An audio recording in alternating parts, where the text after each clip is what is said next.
It is 5 o'clock on the 7th of June, 2022, and we welcome everyone to the Township of Douro-Dummer and our regular council meeting here on June 7.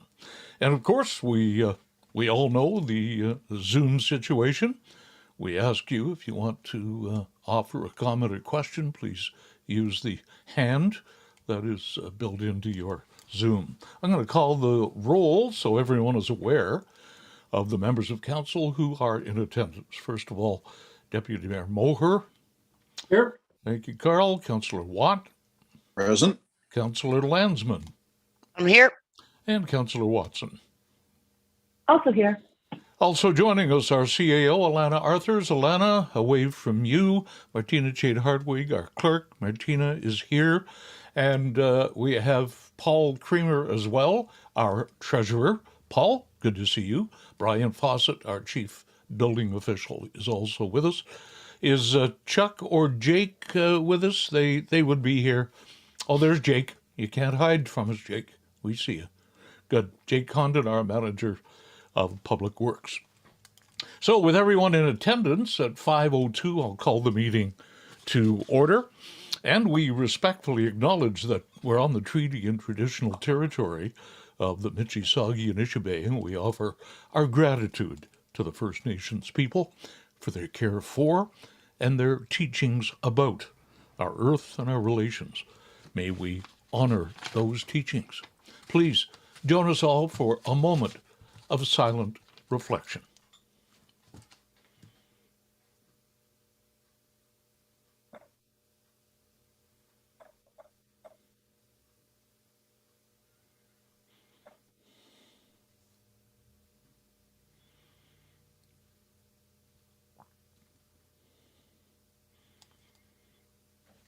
Thank you all very much. To members of council, do you have any pecuniary interest with any of the matters that we'll be discussing in the meeting today? Nope.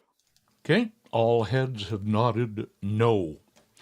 Could I have a motion, please, to adopt the amended agenda today? We are deleting item 8.4. So the amended agenda, we would like a motion, please, to approve that. Heather and Sheila, all in favor? That motion is approved. One motion to receive and approve the minutes of May 10th, May 17, and May 26. Councillor Watt and Councillor Watson, all in favor. That motion is approved. Item 7 is the consent agenda. A motion to receive that agenda, please, and approve it. Carl? Yep. And Sheila. All in favor? That motion is approved. Okay, we can move right along now. We've got various housekeeping underway, and we move to item 8, delegations, petitions, presentations, and public meetings. We have a public meeting, first of all, on a rezoning application at 1304 Waitung Road in Dummer Ward. I would ask a motion, please, to open the public meeting. Sheila and Tom, all in favor? That motion is approved. Okay, we are in a public meeting. It's the opportunity for the applicant to have their say, and Martina will review the application, and also an opportunity for anyone to speak in favor of or in opposition to the application. So we will do that as we move along. I will turn things over to Martina, who will review this application. Go ahead. Thank you, Mr. Mayor. So this is application file RO122 for Schulich and Stein. We have both of the agents for this application on the call today, Holly Richards-Conley and Laura Stone. And I believe the architect for the project, Christian Pools, is also on the line. So this project is located at Concession 8, Part Lot 32 in the Dummer Ward. The address is 1304 Waitung Road, and the roll number is 1522-020-005-35700.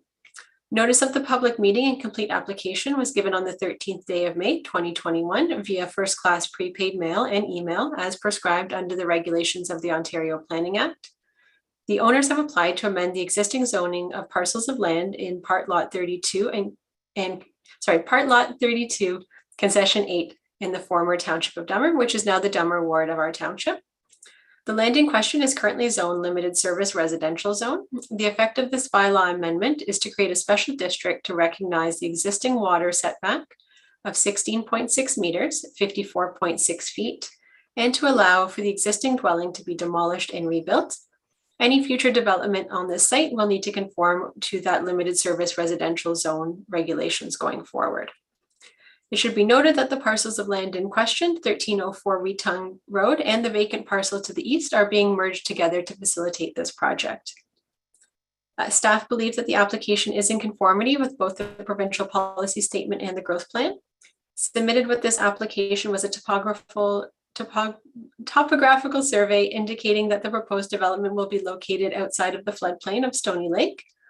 A planting plan was submitted, which showed that additional plantings will be completed to improve the shoreline and to replace any trees that may be lost to development. A planning justification report was included, and an archaeological study were both submitted in support of the application. We have received a number of comments on this application. Some were attached to your agenda, but we've received some other ones as well. So I'll just read them all out so they're on the record. We have received an official comment from the Otonabee Region Conservation Authority. They state that their interest in this application is fourfold, and I'll just read out the pertinent parts for council. Otonabee Conservation has reviewed this application through our delegated authority from the province to represent provincial interests regarding natural hazards identified in section 3.1 of the provincial policy statement. Otonabee Conservation mapping and submitted site plan indicate the new residential dwelling will be located outside of the delineated flood hazard on the submitted topographical survey. Therefore, it is the opinion of Otonabee Conservation staff the application is consistent with provincial policy statement section 3.1. The authority has reviewed the application as a service provider to the Township of Douro-Dummer in that we provide technical advice on natural heritage matters through a memorandum of understanding. The proposed development is within 30 meters of key hydrological features, which is Stony Lake. Typically, a similar application would require a natural heritage evaluation or similar study.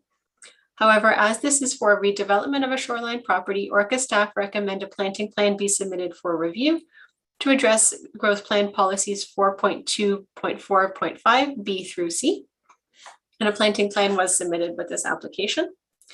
Given the above recommendation, it's the opinion of Otonabee Conservation staff that the current proposal be consistent with provincial policy statement sections 2.1 and 2.2 and conforms to section 4.2.45 B through C of the growth plan. Otonabee Conservation has also reviewed the application through a regulatory lens. The Otonabee Conservation mapping indicates the property is subject to the Ontario Regulation 13706, which is the Conservation Authority's development and interference with wetlands and alteration to shoreline and watercourse regulation. The property is regulated due to the presence of a flooding hazard from Stony Lake. Permits from the agency will be required prior to any construction, site alteration, or further development.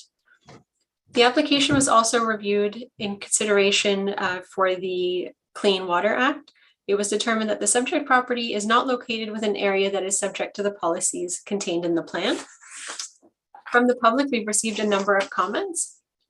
Don Adrian and Chris Gurney state that we are writing in support of file RO 122. We have no issue or concern with the amendment being proposed. Aaron George Hughes writes, we are writing in support of file RO 122. We have no issues or concern with the amendments being proposed. Grant and Jane Greenwood state, we are writing regarding file RO 122. We have no issues or concerns with this proposed amendment. Please note this on the subject file. Kara Greenwood and Dwayne O'Leary state we have received the notice regarding the bylaw amendment for 1304 Weetung Road and do not have any objections or concerns with what is being proposed. We've received a comment from John Richardson. As next door neighbor at Weetung Road, I have no objection to the proposed renewal project proposed. The amendments requested will have no impact and may favorably affect the shoreline runoff that impacts Weetongue Bay. David Satok states, I am writing in support of file RO 122. We have no issues or concerns with the amendment being proposed. Thank you for noting this. And we've also received a written statement from Brett Weetongue, and I do see that he is on the call, so he may want to read his statement himself. And those Okay. are the comments we've received.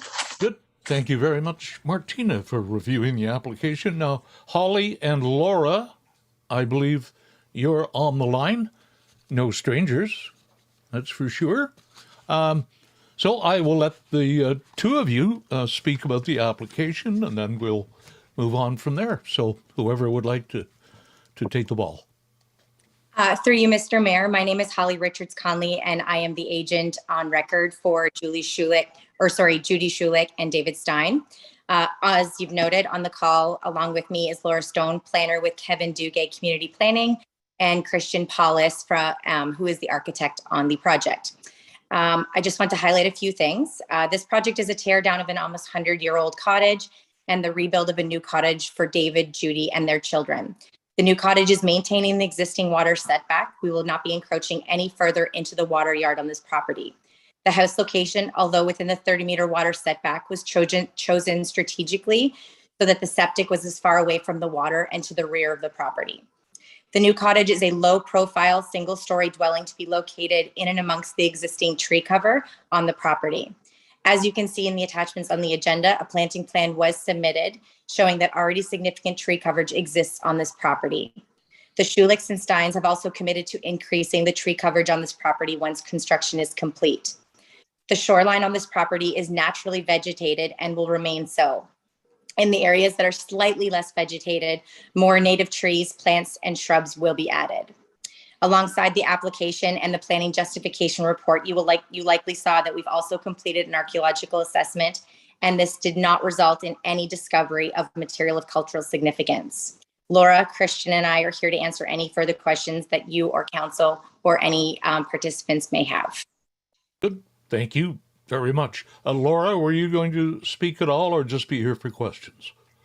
Thank you, Mr. Mayor. I am mostly here for answering questions, but I would just like to say that this application does meet conformity to the provincial planning policies, as well as the County of Peterborough's official plan. And with the exception of the high watermark setback, the proposal also meets the requirements of the limited service residential zone. Okay, thank you very much for that. Any questions of clarity from members of council before I move on to other comments? Okay, seeing none. Is there anyone else who happens to be on the meeting? We've heard some written comments. Is there anyone else would like to speak in favor of this application? Anyone at all? Is there anyone who would like to speak in opposition to this application? And Brent, I believe you are there in the background. Hey, we see you loud and clear. So Brent, you go ahead, please. Thank you. Members of council, Bujo, Brent Weetongue, Kageshewa Wetung, Mashika Nadeau-Dem, Stony Lake Nadone Jabba. My family comes from a long line of hereditary chiefs. Many of you know me by my Christian name, Brent Weetongue. Turtle is my clan, and I do live on Stony Lake, along with my family and my ancestors before me. As council recognizes the land in which we are on through an acknowledgement, I come before this council to express my concerns as a descendant of First Nation signatories to Treaty 20, known as the Rice Lake Purchase in 1818. This treaty encompasses the township of Douro-Dummer and all of Stony Lake and is approximately 1,951,000 acres in total.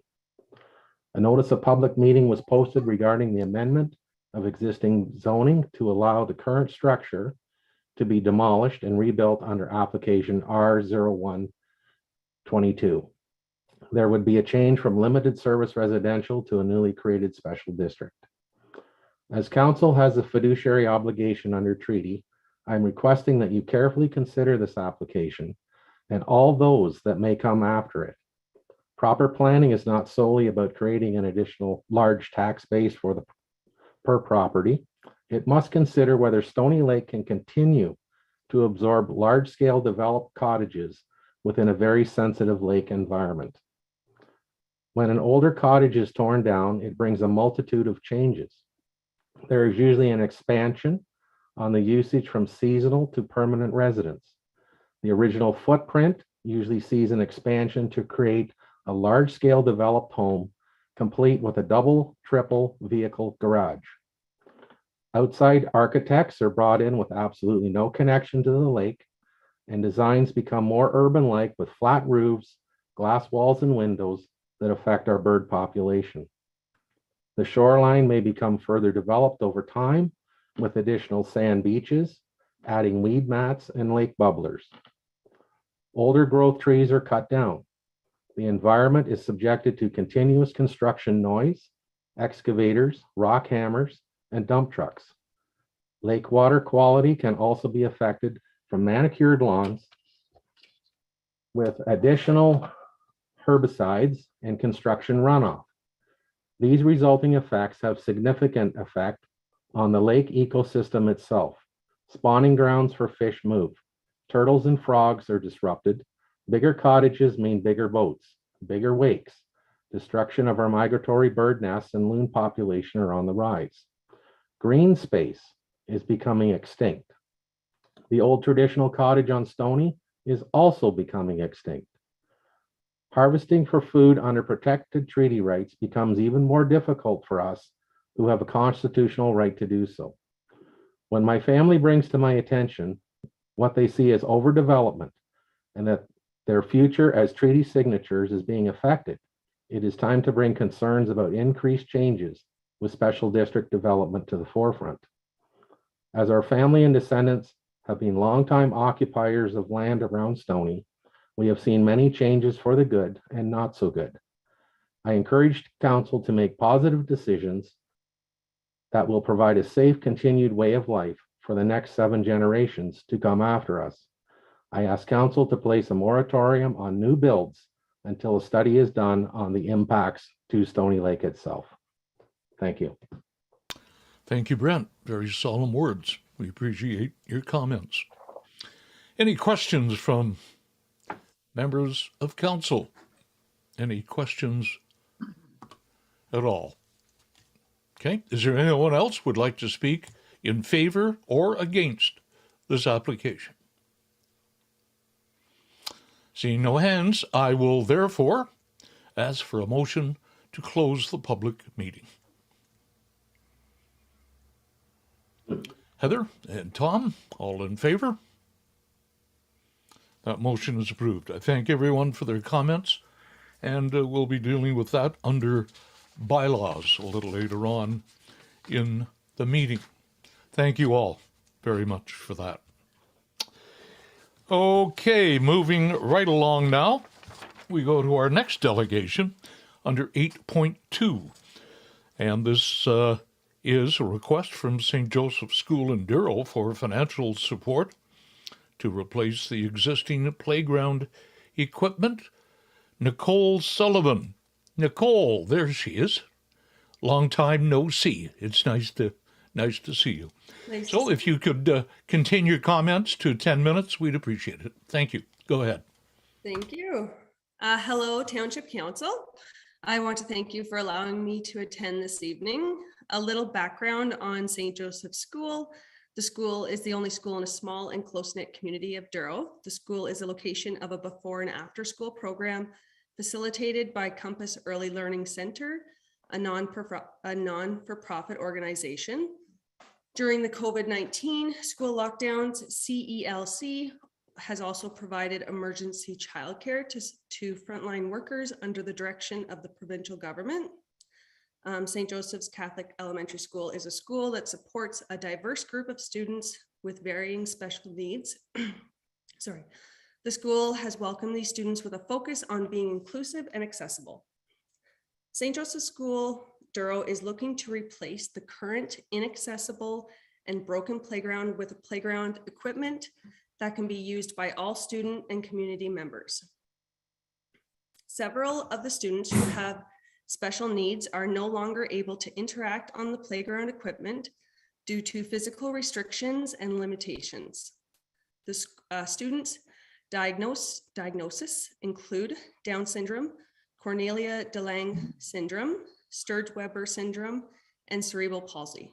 The physical limitations include lack of physical coordination, paralysis of limbs, upper limb differences, cognitive impairment, resulting in lack of awareness regarding dangerous situations, as well as receptive language processing delays. The goal of this project is to create an inclusive playground with equipment that children of all abilities can access and enjoy. The total cost will be around $200,000. And so far we have raised $78,100 through a grant and fundraising. The climber does not need to be, the climber does need to be completed within 2 years, as the grant that we have been given, if it is not spent within the first 2 years, we need to pay it back. I am here to ask for a couple of things. So we did have a garage sale fundraiser for the playground, which we had to pay $300 rental fee for the Douro Arena on May 6th and 7th. So we are requesting a reimbursement of that $300 rental fee.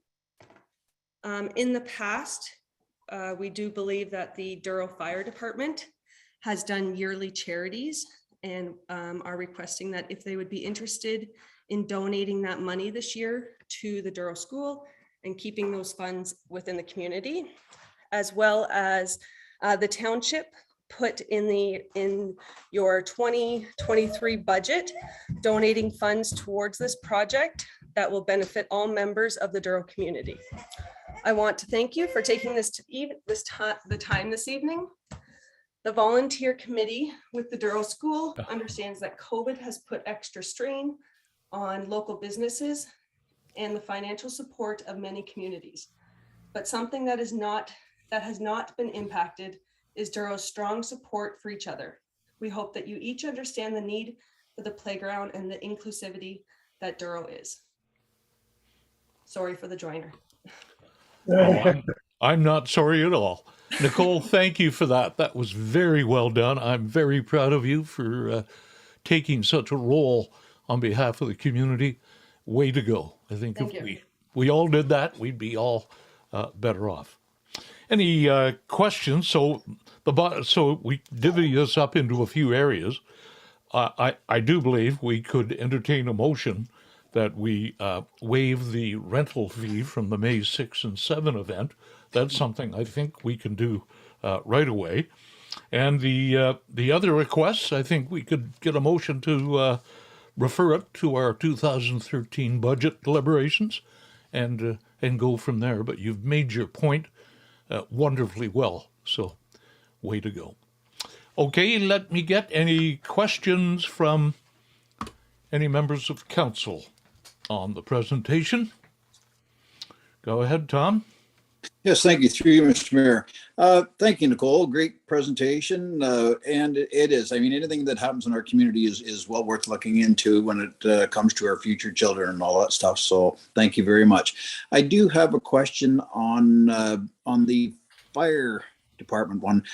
Is that, and maybe staff could clear it up, is that through our fire department or is it through the fire association, which is kind of a separate entity, but I mean, still part of the group, so we could certainly forward it on to them? It's the association who do the fundraising, so it would have to go to them, yeah. Mm-hmm. Yes, okay, thank you. Go ahead, Heather. Thank you, Your Worship. Through you, Nicole, thank you very much. And also thank you for having the little joiner. It's great to have young people involved in a forum like this early on in their lives. So great engagement there. A question with respect to the total cost as it relates to the 2 years to raise those funds. You know, it's a big gap, and I've been involved in many playground fundraisers in the past, and you know, I'm not I'm certainly confident that your group will be able to do it, but do you have some sort of contingency plan in place to address that, you know, you are raising funds and then may not be able to go forward to leverage that grant? Nicole?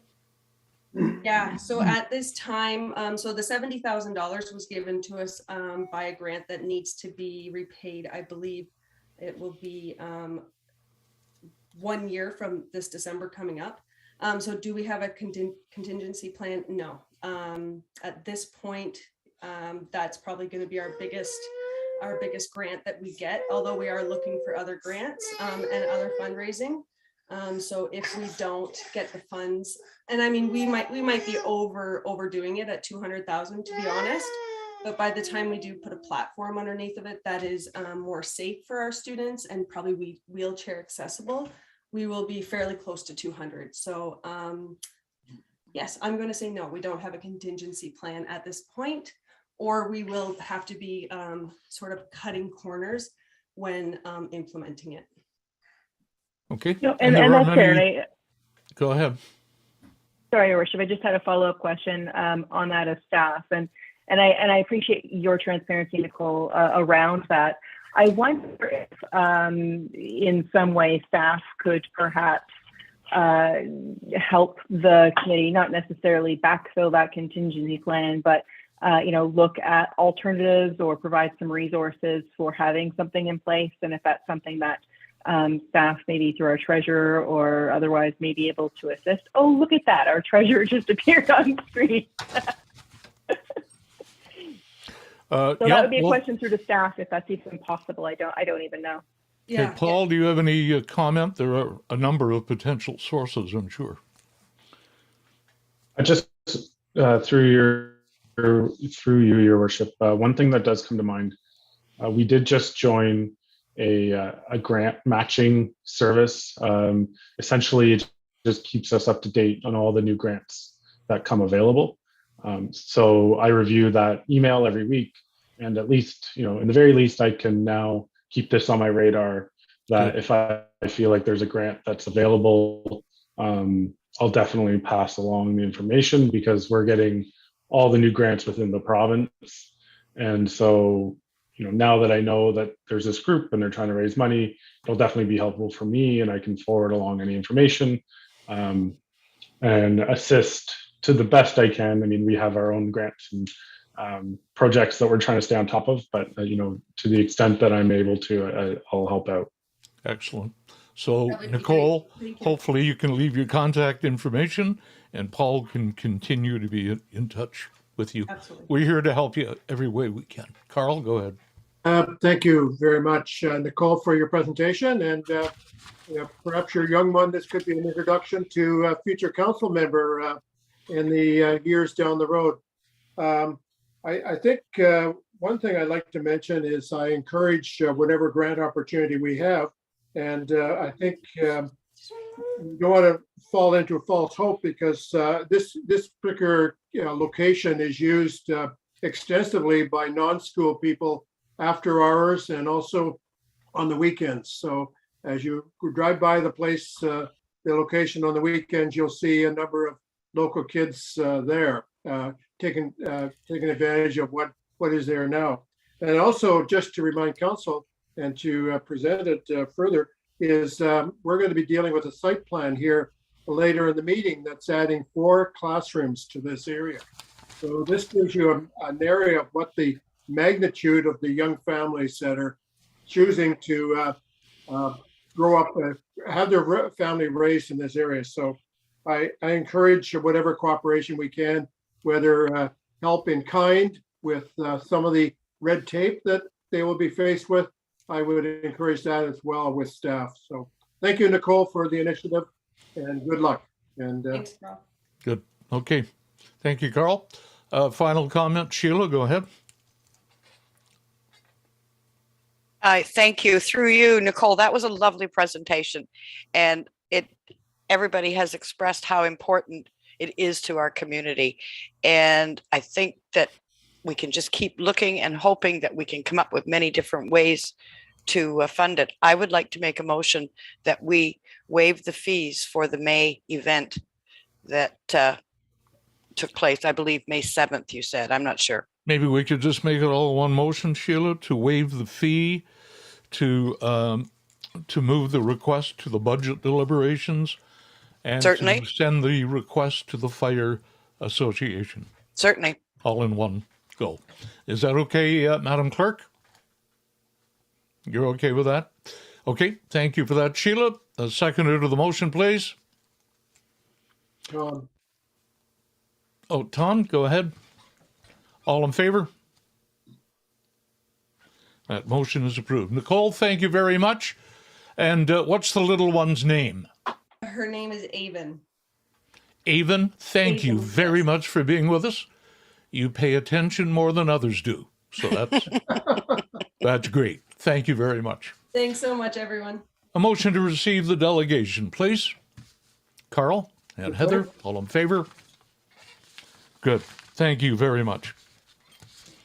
Okay, moving to delegation under 8.3. Deborah Satok. I hope, Deborah, if you're there, I hope I said your name right. I've been known to blow it before, but I do You apologize. got it right now. That's All right, I'm on. So I'm going to give you your 10 minutes, and this is about our subject of short-term rentals. We are all ears. Go ahead. Thank you very much. As you said, my name is Deborah Satok, and I'm a proud resident of Douro-Dummer. For most of us, the largest purchase we will ever make will be our home. When we do so, we usually do our due diligence and research the neighborhoods, the schools, and local attractions. And if you're lucky and socially inclined, that house that you purchase becomes part of something bigger, a true community with friends that are there for you in good times and bad. Whether you're in a city, a town, a village, or on the lake, many strive to be part of a welcoming, inclusive community. At the very least, we strive for peace and quiet at our home. But now imagine that the house next door goes for sale, and instead of your lovely family with perhaps 2 kids and a dog, you get the party house. Yes, your next door neighbor is a short-term rental with a constantly revolving transient guest list, generally overused, as paying guests have to get the most of every single day, lacking in knowledge of local rules, multiple garbage bags left out for animals to access, loud music disturbing everyone around, campfires held despite fire bans or without burn permits, dogs barking and running off leash with no respect for property boundaries, and guests trespassing on your property because they just wanted to see the better view. This is exactly what happened to us. And with that, our biggest asset was no longer paradise, and it became greatly diminished in value. Each week we would hold our breath at who would show up. How loud would they be? Would they be using illicit drugs that cause fights to break out and concern for our safety? Would their dogs come to our property and once again attack our puppy? Would we find them sitting on our chairs at our beach with their children playing in our sand because ours was nicer? So why aren't homeowners protected? If someone wanted to open a gifts and collectibles store next door, you wouldn't let them, as it's a commercial enterprise and it's not zoned appropriately. If someone wanted to open, let's say, a lovely pastry shop next door, you wouldn't let them. And even if my neighbors all wanted it, as it is commercial in nature and not zoned appropriately. And if somebody wanted to open a convenience store next door, you wouldn't let them because it's a commercial enterprise not zoned appropriately.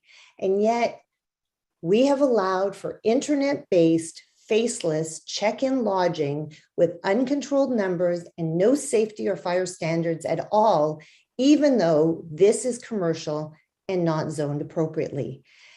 And if you continue to grapple with the question of whether short-term rentals are commercial in nature, just refer to Canada Revenue.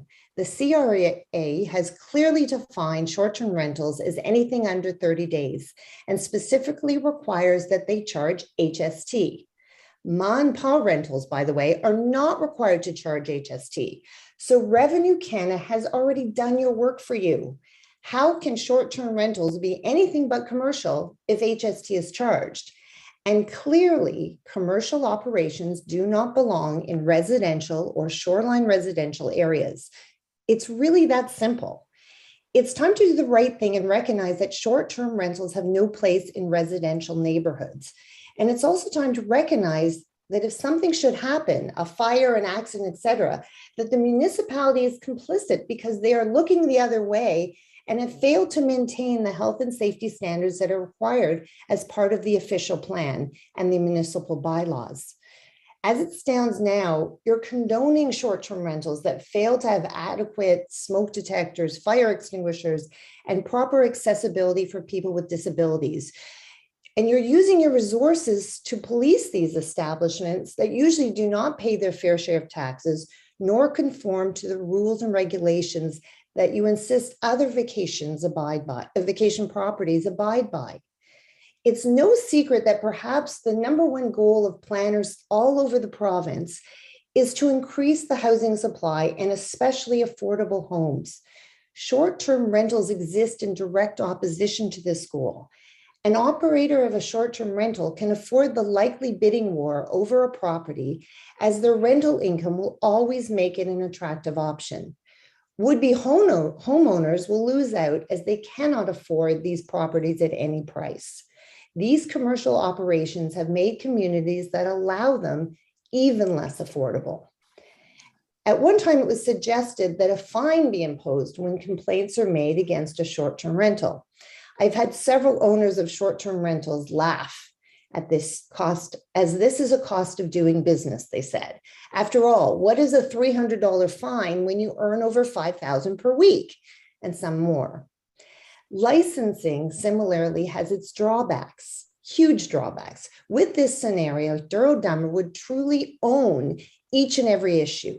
You would need to inspect regularly, making sure that properties maintain strict health and safety standards and be willing to shut them down when they don't.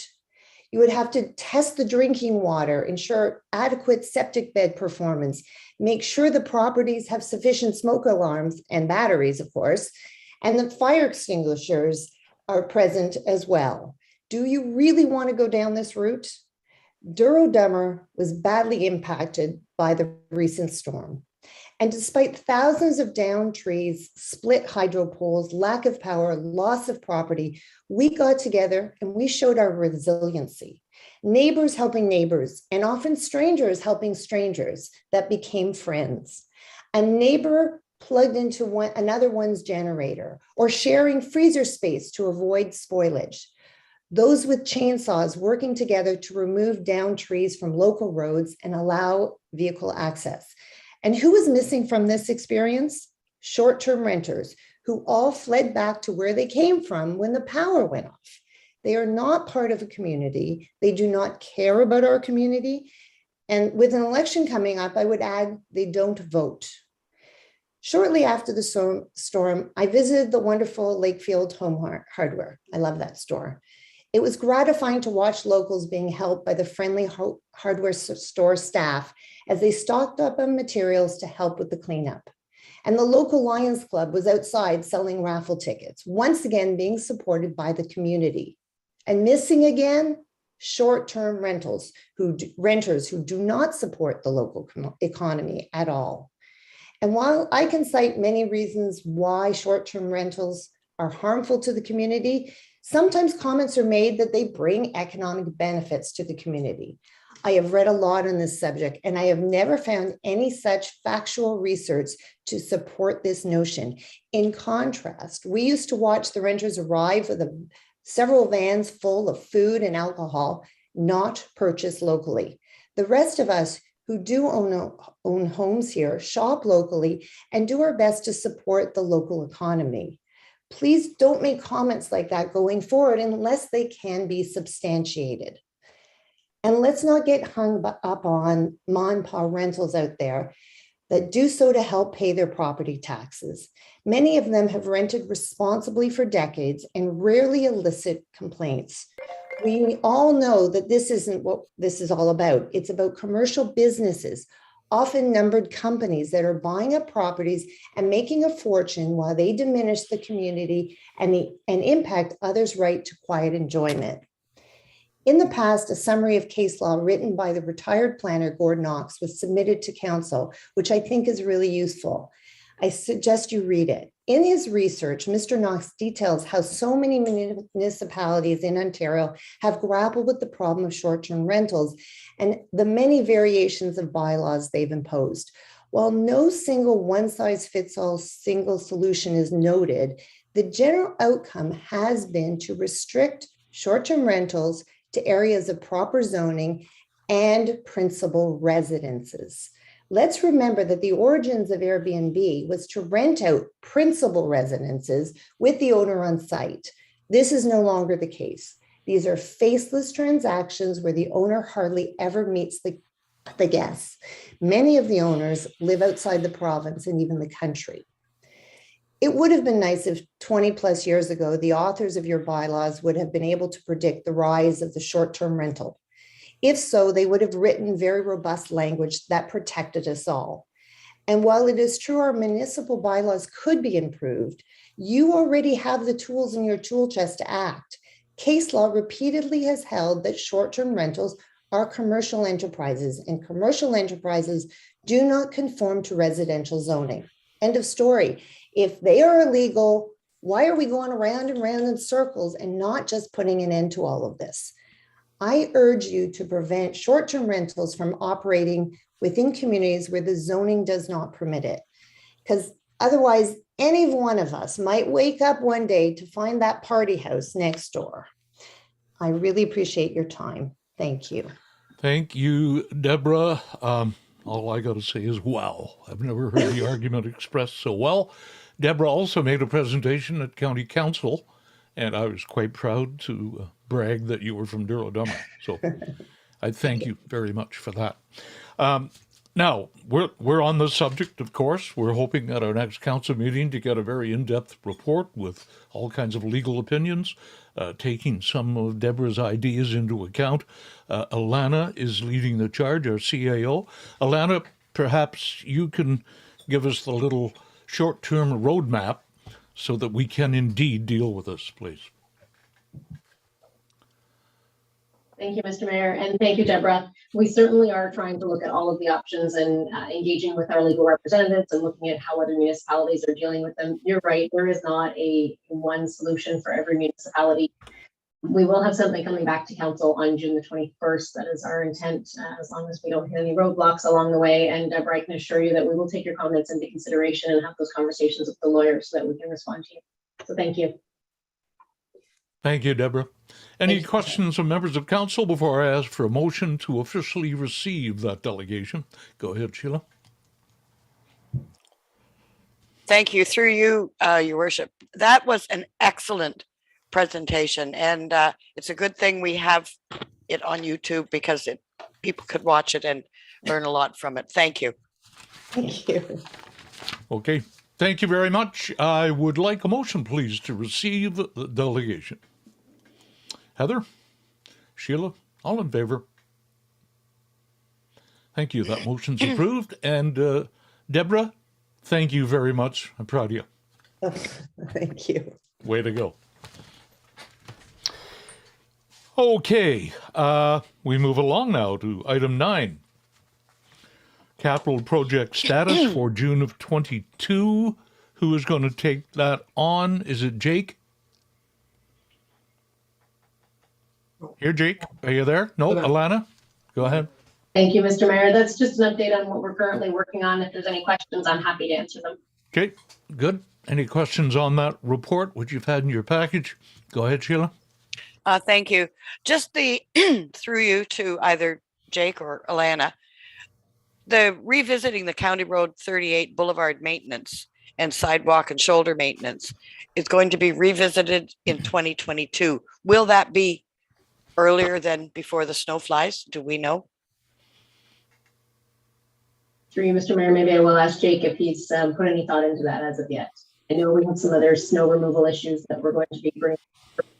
Sorry, I didn't catch what you said. Sorry, I said through you, Mr. Mayor, maybe we can ask Jake if he's put any thought into that as of yet. I know we have some other snow removal issues that we're going to be bringing forward to council. So with those at the same time. Okay, Jake? Any comment on that? Through you, Mr. Mayor. We have a couple, as Delana had mentioned, other issues with our snow plowing contractor and such. So we're going to be bringing some other reports forward here in the future, and hope to include some comments on the sidewalk maintenance as well. Okay, Thank does that you. suffice? Good. Thank you. Very much. Motion to receive the report then. Sheila? Tom? All in favor? That motion is approved. Douro-Dummer Fuel Depots. Chuck, are you there's Chuck? Okay, do you want to review this report? Go ahead. Mayor, so both of our fuel depots, one being in Douro and the other one in Warsaw, need to be updated. Although the county is also going through some tracking software changes, it is anticipated that they can accommodate some of our fueling, tracking, and invoices. We think it's important to still have one fuel depot, both for emergencies such as what we have recently seen, operational costs, and wasted productivity for travel if we only had one location, as well as the importance of keeping emergency vehicles closest to the response areas. So this report outlines a process to move forward with closing the Douro fuel depot, upgrading the Warsaw fuel depot to meet the current standards, with the project coming in with an anticipated under budget, and that we would work with the county to move the Douro ward fleet, being the fire department and public works, to the Douro County Public Works yard, where they would basically still track everything like we do now, but would be out of that depot. So logistically, it's I think it will function well. There may be some small administration charges, but that'll be minor in the scope of trying to replace two depots. So the recommendation from that is the Fire Chief 2022-07 report dated June 7th, 2022 regarding Douro-Dummer fuel depots be received, that council approved the decommissioning of the Douro Public Works fuel depot, the replacement of the Warsaw Public Works fuel depot through a sole source process. Furthermore, that council directs staff to work with the county staff to set up fuel distribution and tracking of the county public works yard in Douro for the township's Douro ward fleet. Good. Happy to answer any questions you may have. Well done, Chuck. Any questions before I ask for a motion? Any questions? A motion on the recommendation then, please. Heather? Approve the recommendation. Seconder, please. A seconder to the motion. Carl? I'm supporting the motion. Thank you very much. And this only makes a good common sense because it's the same taxpayers that are funding both the county and the township fuel resources. And I think this makes so much system. And I understand once the county get their the updates done on they have really good management systems for controlling management reports for vehicle fuel use by vehicle. Will give you increased ways of managing budgets. And also there's also another county depot for the at the County Road 46 just north of Havelock, that if we're ever in the east end of Dummer Ward, whether it be fire department or works, that could still be used there for the same system. So I think this makes a lot of sense to save taxpayer dollars, and I think we got to do more and more of this partnership in the years ahead. So I'm fully supportive of the motion. Okay, the motion is from Heather, second by Carl. A good dose of common sense. Chuck, thank you for that. All in favor? That motion is approved. Thanks, Chuck. Thank you. Okay, item 9.3, off-road vehicle use in the township and county roads. And it's obviously a subject that we've been surrounded with for a number of years now. So it's come time to make a decision as the county transportation plan moves forward. We need to give a decision. So, Alana, I'm going to ask you, if you would please, to review your report. Thank you, Mr. Mayor. We have done some extensive work on this and had the presentations that were provided to us from the county. We did try to go out to the public. Council's been provided with some of those comments that have come into us. At this stage, the county is awaiting us to make a decision and provide comments from council on your decision with regards to the off-road vehicles on county roads. I think it ties into the use on municipal roads as well. Although I will leave it to council to make that decision this evening. So essentially, the county is awaiting response from us on how we want to handle the recommendations that were made, and that's what we're looking for tonight. Okay, thank you very much. I just want to verify, did all members of council indeed receive the public comments? Just a nod, everybody got them? Okay. Carl, go ahead. I have a motion, Mr. Mayor, when you are ready. Okay, if you want, you might as well make the motion so we can speak to it. Sure. Okay. We've spent a lot of time. Well, I'll read the motion.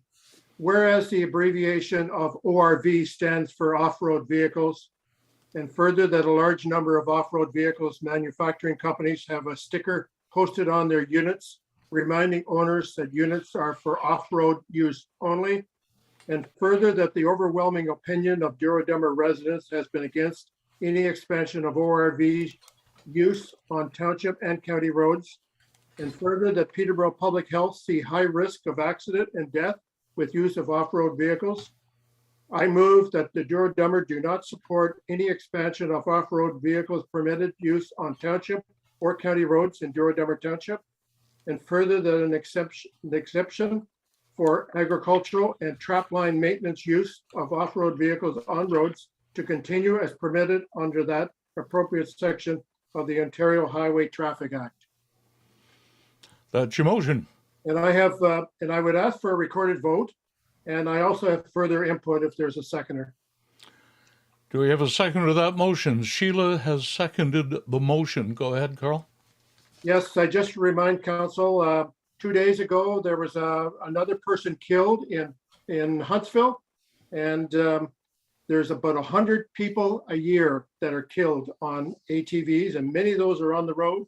And 1/3 of them are kids that are 16 years or younger.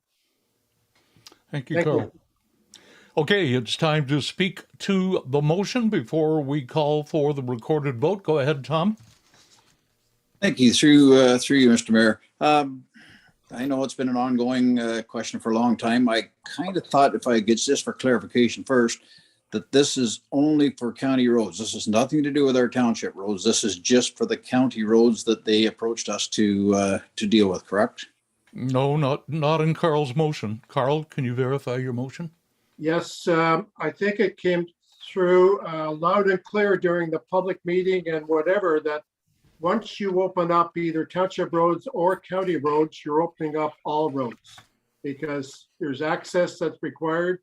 There's no parking lots at some of these places. And I think the overwhelming discussion from anyone that's read those reports from the public is the ratepayers do not want ATVs on township roads. Okay, thank you.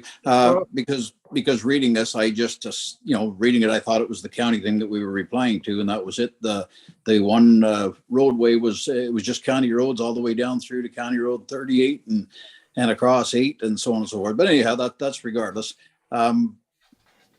The survey to me is, I mean, we've got less than 1% of the whole township that even replied on it. I don't know how many did in the county, but I mean, it's such a small amount that even replied. I appreciate everyone that did, don't get me wrong. Everyone has their own opinion, but it's such a small, minute amount of the complete township people that voted on it or even spoke on it. It's almost inadmissible. But regardless, I can't support the motion. I've always been in favor of it. I think sooner or later, we're going to have to come into the 21st century and deal with this and move on with it. But that's my comments. Thank you.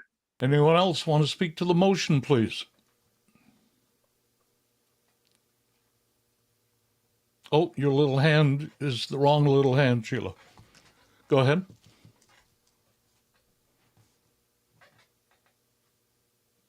You're muted, Sheila.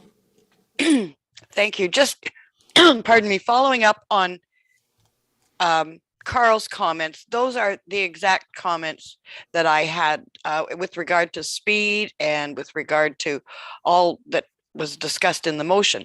But I would also add to that, I don't think that the county roads in some cases are actually safe for them, because with ditching being so prevalent these days and with shoulders being narrower, they're not going to be riding safe. And I just can't support that.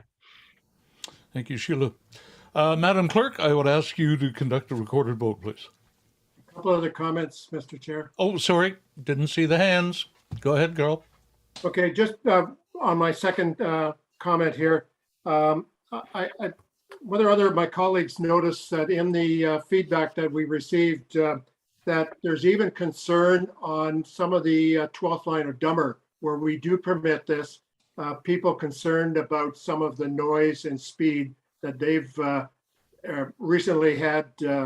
So we could be very well be looking to look at that again as well.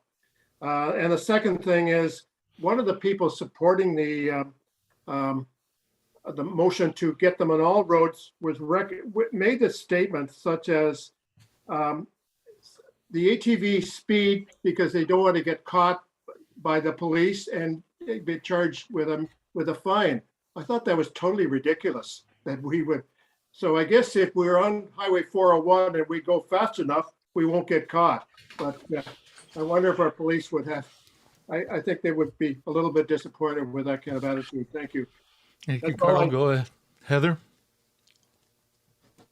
Thank you, Your Worship. Through you, and perhaps to a question of Deputy Mayor Moher's motion, and you just touched on it briefly there in your most recent comments. Your motion, sir, are you suggesting that we also withdraw the current permitted use of the roads out by the park? I'm seeing you shake your head. No, I'm just looking for clarification on that so I understand, please. No, there's no, do not support any expansion of the current. Thank you. Okay. So just maintaining the status quo then, Yes. but not permitting. Okay, thank you for that clarification. I appreciate it. This is something that I've been obviously, as with the rest of council, been hearing from many residents of the community, and it's something that I've been really torn on, quite frankly, because I own an ATV, and and we use that on our property for recreation and for work and what have you. However, I also see the challenges that residents who are troubled with the use of ATVs through noise and nuisance and trespassing and some of the what I would hope are rare circumstances from riders and drivers, but also some of the challenges with respect to road maintenance and safety, and how county roads are typically 80 kilometers an hour, and there's lots of opportunity for incident that would cause injury or harm to riders and drivers and others, and also, as noted in previous delegations, cause concerns with insurance. So for all of those reasons, I will be supporting the motion that's before us this evening, and I thank Deputy Mayor for bringing it forward in such a concise way. Madam Clerk, please call for the recorded vote. Very good. Dummer Ward Councillor, how do you vote? In favor. Douro Ward Councillor, how do you vote? Yes. Councillor at Large, how do you vote? Not in favor. Deputy Mayor, how do you vote? I support. Mayor, how do you vote? I support. The motion passes. Thank you very much, and that can be communicated through Alana to the county. Thank you. Item 9.4, Jake, are you there? This is the purchase of a wheeled loader. Go ahead. Thank you, through you, your worship. The recommendation before you is the Public Works 2022-09 report dated June 7th regarding the purchase of a wheeled loader be received and that council award the tender to Brandt Tractor Limited in the amount of $285,540.58. This is inclusive of the extended warranty and excluding HST. And further, that the 2008 John Deere loader be deemed surplus to the operation and authorize the manager to proceed with the sale of the vehicle. An RFP was issued and closed Friday, May 6th. We received 4 submissions. Brandt Tractor was the lowest tendered price, meeting all the specifications included in the tender. I've also included there that Brandt offers local parts and service, as well as a delivery date in 2022, where all others were into early next year for a delivery. So that we had budgeted $275,000 for the purchase of this loader. So any overages related to the purchase of the new unit will be funded through the sale of the surplus loader. If anybody has any questions, I'm happy to answer. Okay, thank you, Jake. Questions? You have the report in your package. Any questions of Jake? Go ahead, Tom. Thank you, through you, Mr. Mayor. Thanks, Jake. $75,000 is a big difference in the lowest to the highest. And they all basically the same criteria, I'm guessing. But yeah, that's a lot of money. So I'm glad that you are going with who you're going with and that we have local parts and service that we got. So thank you very much for going through this exercise. Anybody else? A motion then, please. Oh, go ahead. Sheila, go ahead. Thank you, through. Just, pardon me, what is the expected figure that you might get for the loader that's no longer required? We have some interested parties for the old loader. It's around $70,000 to $75,000 we're expected to get. Thank you. Okay, is there anyone prepared to make a motion? Heather? All of the recommendations.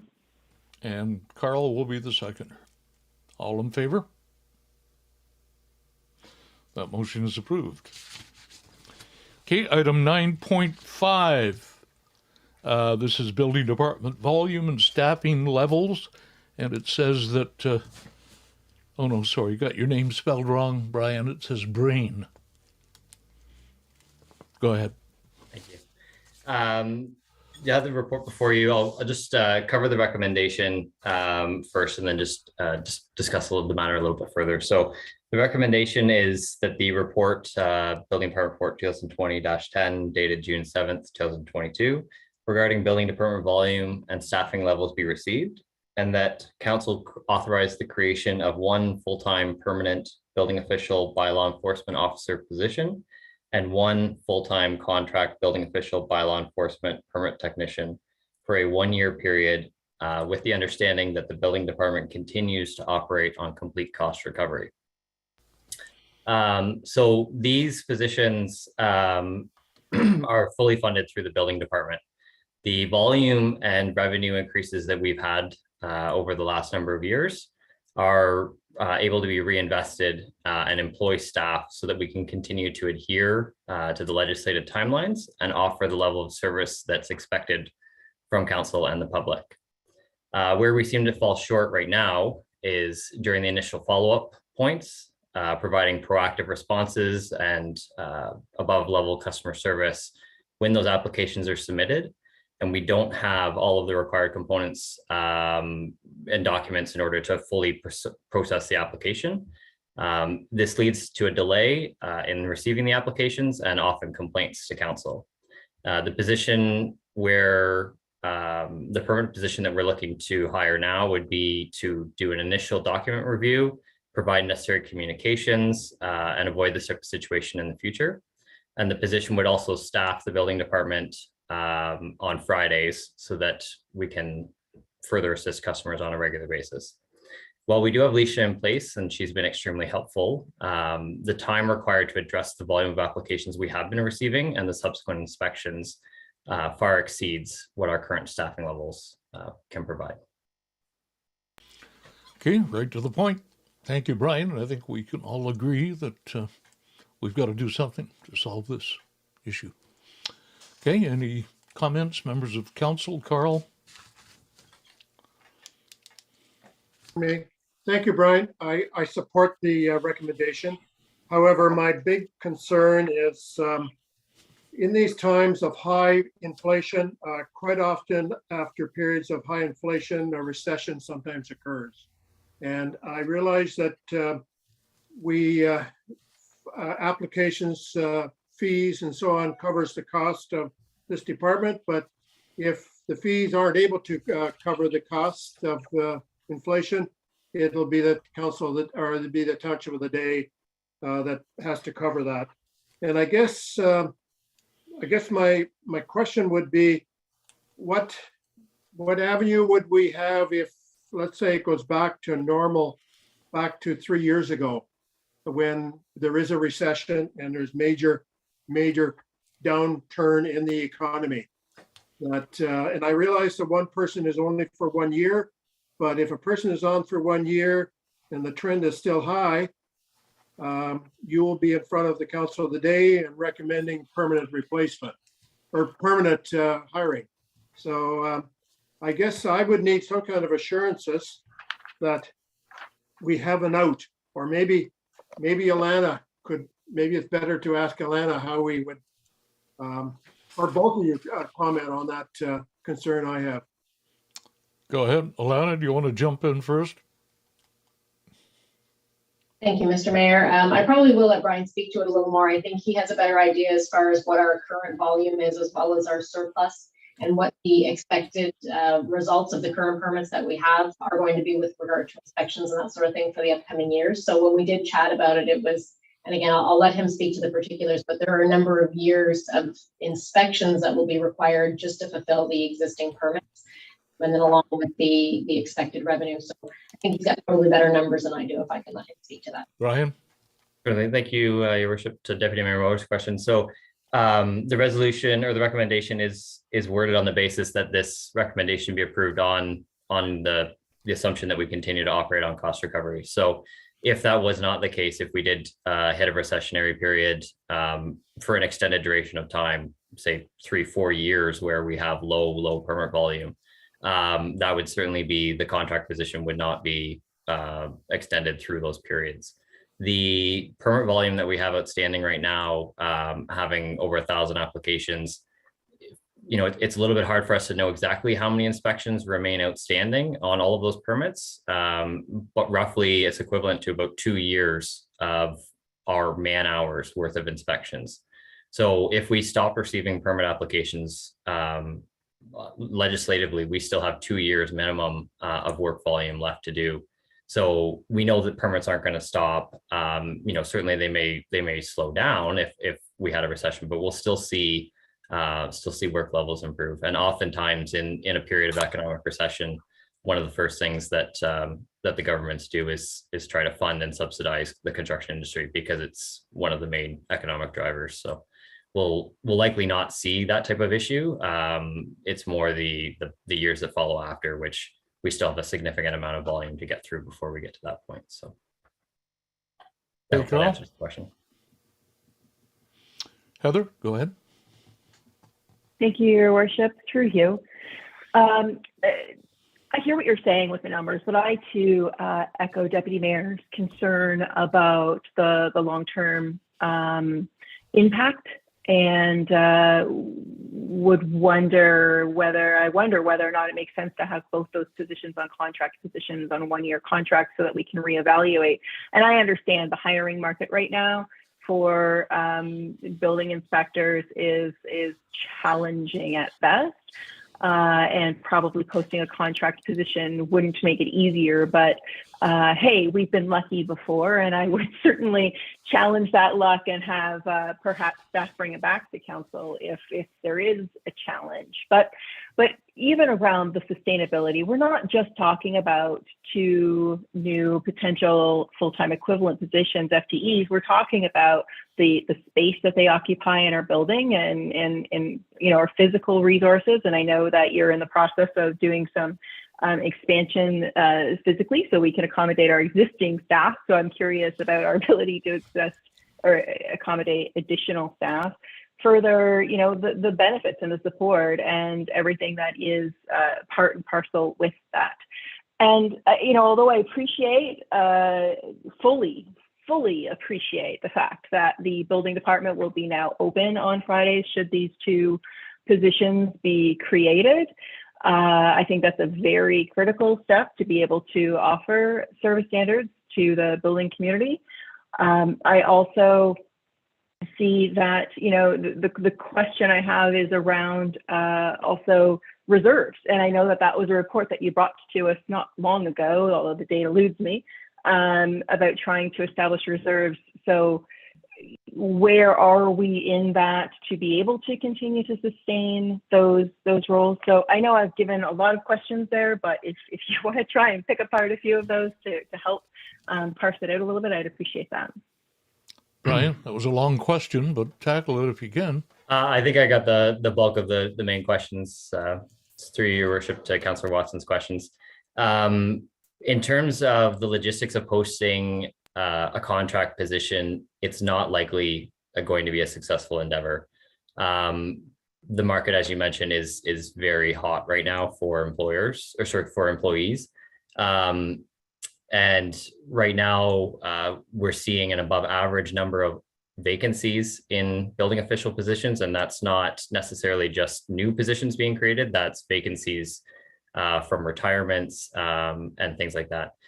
Another challenge that's sort of outside the scope of this report is that we may be looking in the fall that there's a new code coming out with our national building code alignment, and that may further spur vacancies in surrounding municipalities throughout Ontario. So having staffing challenges, you know, if we were to go out onto a contract position now, 2 contract positions, it would be very unlikely that we would fill both of them. I have my doubts that we'll even be able to fill the 1 contract position, assuming that we are able to fill the other permanent positions. So I don't see that really as an option. In terms of the physical resources and accommodation, luckily we had good staffing decisions made ahead of time before we went out for the design of that space, and we can accommodate those staff now in that space. So once the space is finished, its renovations, we can accommodate them there. Obviously, the plan was that not to have to accommodate staffing level of this size right away, but it is possible with the layout that we've done. So so that'll be fine, I think. I think just the last question was just to echo on Deputy Mayor Mohor's in terms of the cost recovery portions of it, and the long term is obviously that the reserve values and the long term on our current staffing levels being a CBO, a full-time building official, bylaw enforcement, and building administrator. The permanent long term is to add 1 more position to that, not 2. And so the second position is really intended, from my view, just to be a 1-year contract, and mainly related to this storm cleanup and getting us back on track. The storm has added in excess of 100 permits that we're anticipating. I have a meeting tomorrow with a contractor to sit down, and I'm going to issue 30 permits tomorrow just for this one developer. So you know, it's significant that those then need to be inspected, and so we just don't have the resources to be able to do that without a permanent staff member. Okay, thank you, Brian. Final comment is from Tom. Go ahead. Thank you, through you, Mr. Mayor. Yeah, Brian, I hear your comments, stuff like that. It just makes me a little eerie. I am glad to hear the Friday thing, because I think this is definitely, if it's that busy, a 5-day-a-week job, not a 4. But if we've got a few people in the building department on the Friday, that's fantastic. I'm just a little eerie on it, and nobody's got a crystal ball, but we know from past experience, you get a full-time employee and then all of a sudden, it's something's not working out. So you have to eliminate that full-time employee. And that's a lot tougher these days than what we expect. And that's kind of where, even in our service review, there was a lot of chit chat about contract positions and how beneficial they can be and so on and so forth. So I don't know. I'm kind of on with Councillor Watson there, about on the fence on the full-time, a full-time compared to trying for a one-year contract. Just see what we come up with first. If we don't get anything from the pool, we go back to the drawing board and try for full-time. But I'm just a little eerie about, not having that crystal ball.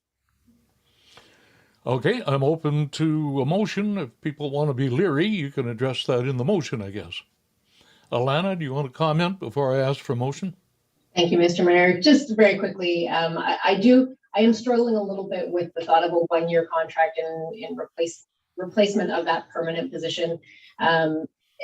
I not to think that we want people to come here and then leave, but even when we look at the complement of the building department, there's always the potential that somebody's going to come and seek another position. And I think the other day when I was speaking with either Don or Brian, they said there was over 90 open positions on their Ontario site for building inspectors. So it definitely is a competitive environment.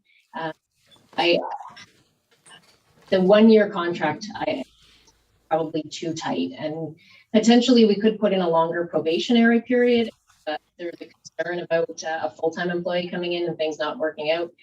Obviously, we don't want to have to incur the cost of letting somebody go because things don't work out. But I assure you, if things aren't working out, I have no problem terminating that relationship. So I think the one-year contract, we're going to struggle with getting somebody. I know, talking with other municipalities, Havelock is in a difficult situation. They now have a retired building inspector or CBO that's doing work for them because they couldn't find anybody, and OSM is doing the same. So we've collectively talked as a unit as to how we might be able to solve this problem. But at this point, municipalities seem to be doing their own thing.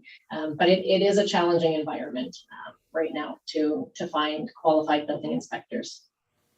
And it's another reason, Alana, that I think we've always said this, that it is prime for a number of townships to join forces in this way and try to share that load.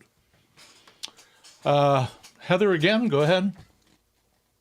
Thank you, Your Worship, through you. Just to clarify my comment earlier about, having to let somebody go, and the premise around a one-year contract isn't so much about needing to terminate someone if they're not working out, and a probationary period isn't something that, although it's important in the general realm of hiring people, it's not something that, extending that isn't going to necessarily satisfy my concerns. I'm thinking more so of the sustainability of a position long-term, and, hiring somebody for a full-time permanent position is maintaining certain expectations. However, I suppose if it isn't sustainable, it's good to know their job prospects are extremely high should we need to cut them loose due to a shortage of work.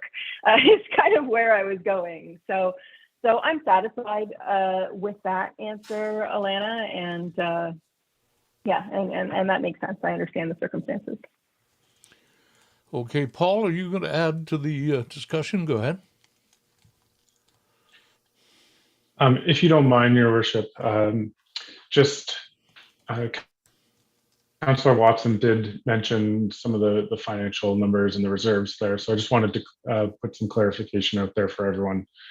The report that was brought forward a few weeks ago, at this point, maybe a month ago, let's say, there were, at the end of 2021, there was 315,000 in the reserve. And then the 2022 budget for the department did have some capital items coming out of the budget. And so that would draw the reserve down to approximately 150,000. And so that's our forecasted balance as of January 1. But now we get forward to today, and I look at the revenues that the department has actually brought in to date.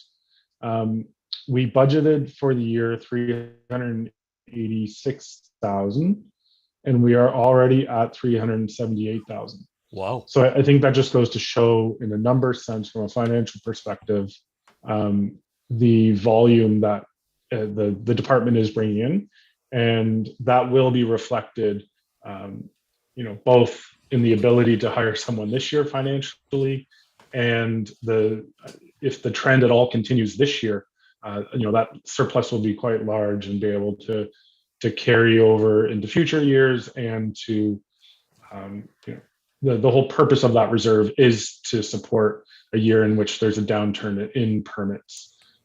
Without a crystal ball, we don't know, I think it has been said, we don't know what those forecasted numbers would be.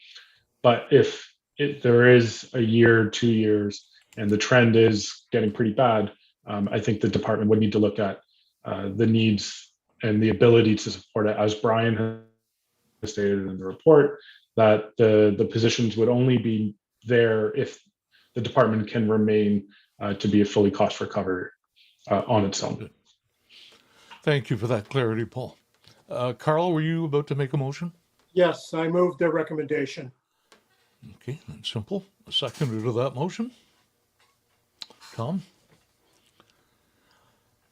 All in favor? The motion is approved. Thank you, everyone, for that input. Thank you. And we go back to Paul about the 2022 OCIF allocation. Go ahead. Thank you, Your Worship. Sorry, I'm just bringing up the report. I had lots of spreadsheets open, so just getting the right report in front of me here. So the recommendation this report's being brought forward as a follow-up to a discussion at a previous council meeting in regards to some of the roads projects that were over budget essentially and could not be funded through the original allocation that was made during the 2022 budget process. So the recommendation is that, and the township did receive additional OCIF funds.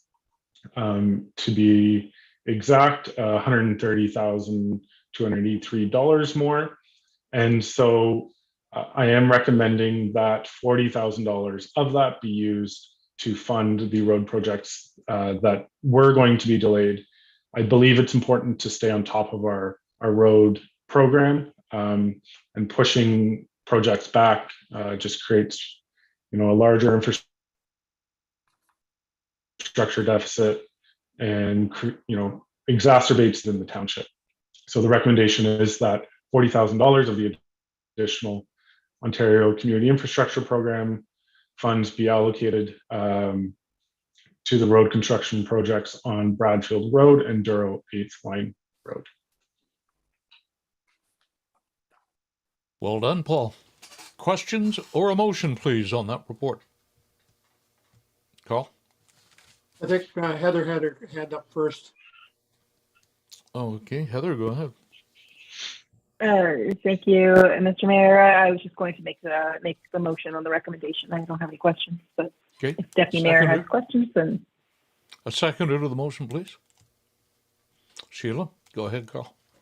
Yeah, just a question regarding the Bradfield Road. I just want to confirm, and maybe Jake is no longer on the line, but I just want to make sure that Bradfield line is not one of those hardtop services that no longer qualifies for a hardtop.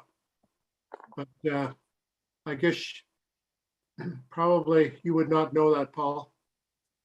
Jake, I don't believe Jake is still with us. That's okay. Let me know email wise. Some hopefully staff can get back on that. Okay. Go ahead, Tom. Yes, thank you through you, Mr. Mayor. Paul, thanks very much. You said there was over $100,000 there, so this 40,000 would clean this up. That's great.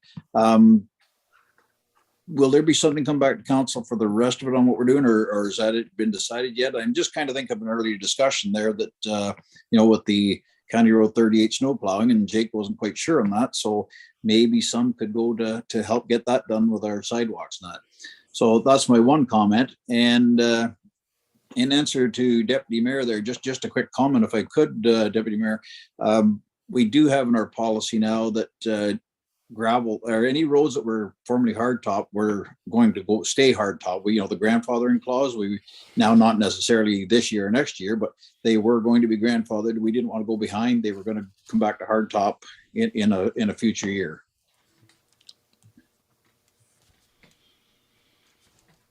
Okay. I'll go through your worship. I'll go first. Councillor Watt, can you clarify what you're referring to that Jake was talking about in terms of cost? Was it sidewalk maintenance? Was it the actual plowing, the operating costs, or what was? I believe.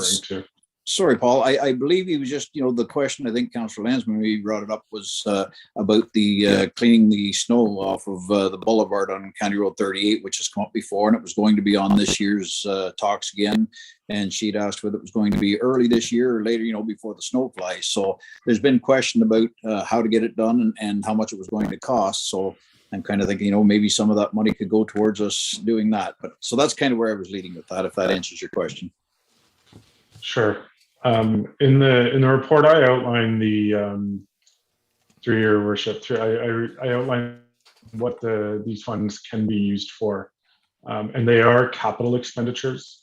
And so, if some capital equipment, and sorry, I'm rereading the list here. So the list is it's core infrastructure, so roads, bridges, water, wastewater.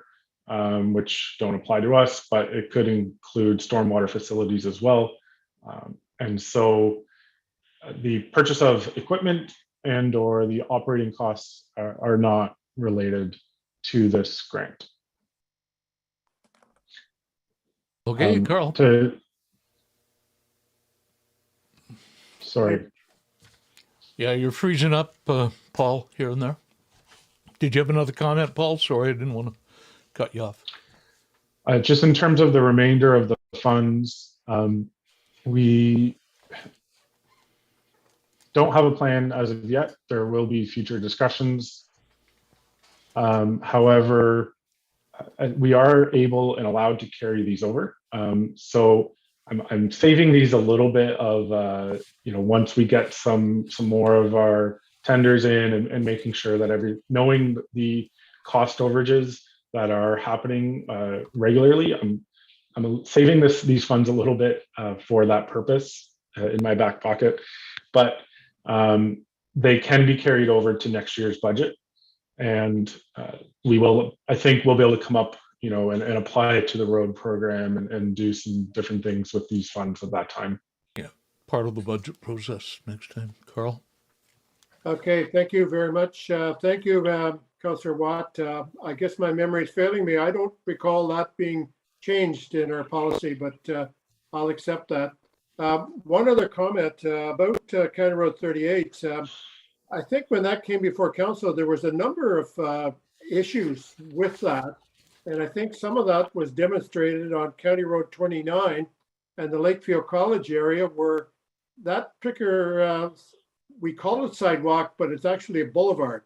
And the situation is not quite as straightforward as you might think, as just finding the funding, because there's other precedent, other sidewalks in our township that we are not maintaining today. So I wish you luck going forward with that, future council, because it could be a complicated matter. Thank you.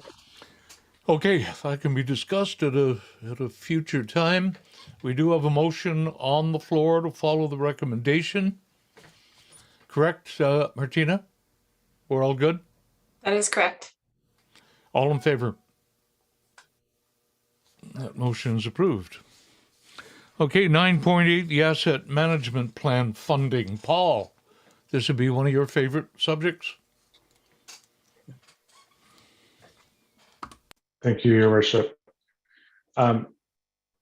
We went to sign the agreement for this funding, and I was just confirming the amount of the budget, or for this project, I should say, and I was confirming the amount of the budget we have allocated. And it came to my attention that we had it allocated, being funded through a potential FCM grant that we would be applying for. which we were not successful for. And so I needed to come back to council and get a valid and funding source that exists approved for this project.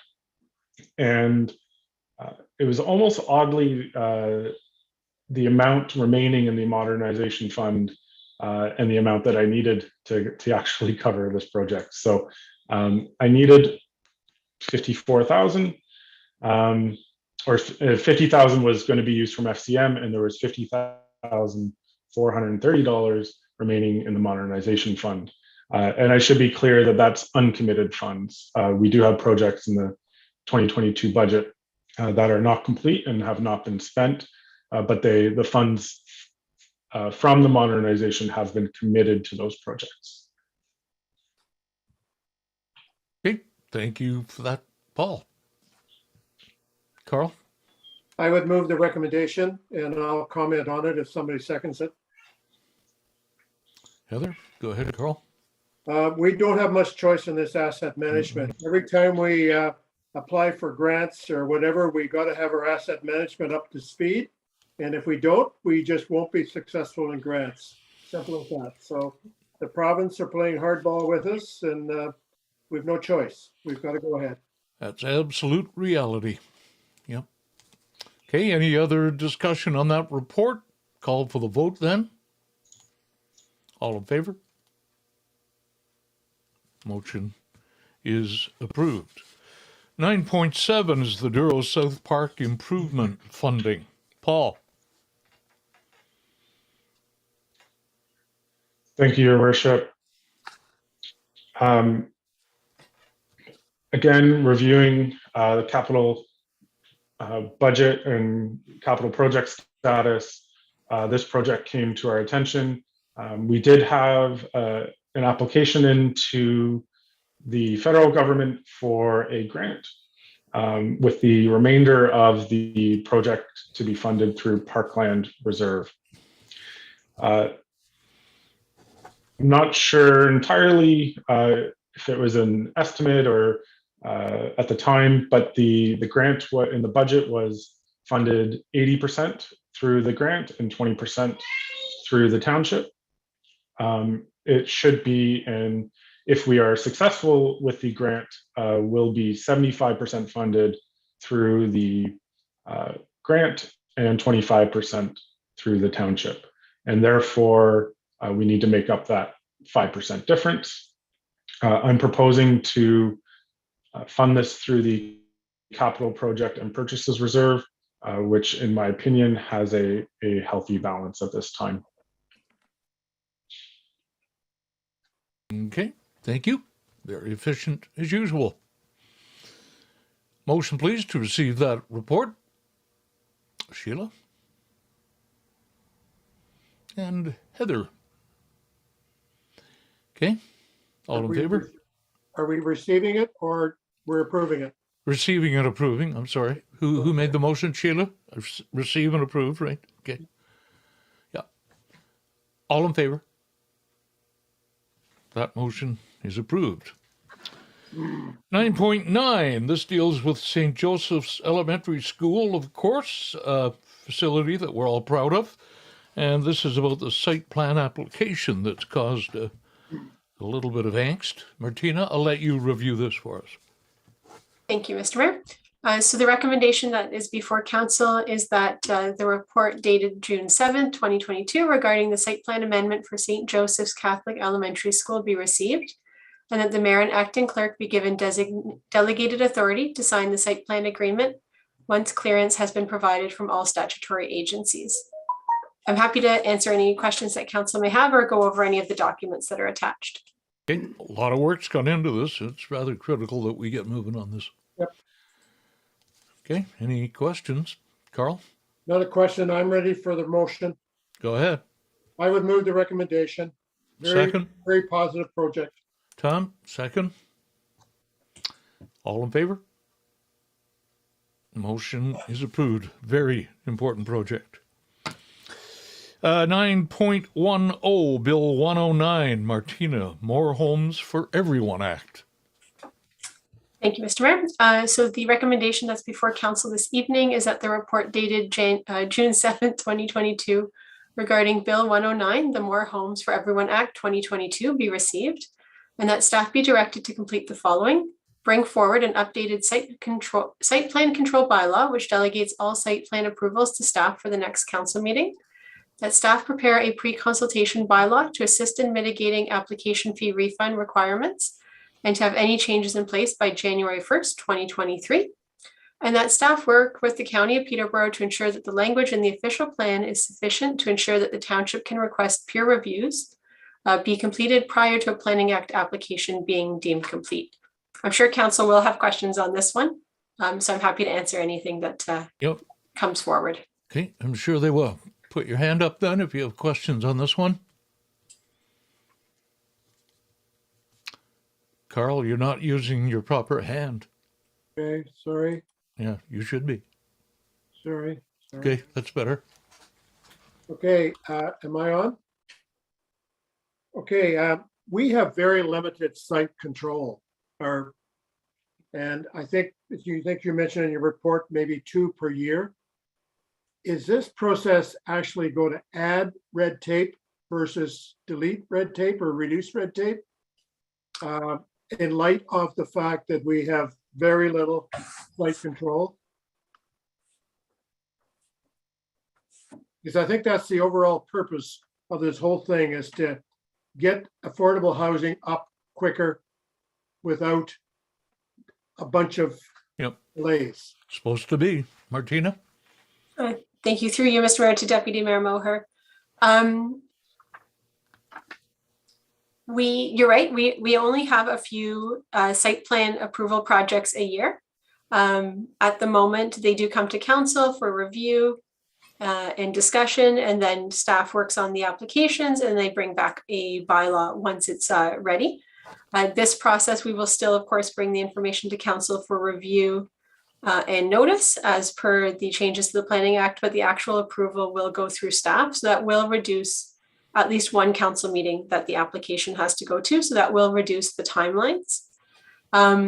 As for whether that will help affordable housing, I can't really say, because most of our projects that we see site plan for are commercial ventures. But if we had an apartment building or a large multi-residential or a mixed use project, this would potentially speed up their project.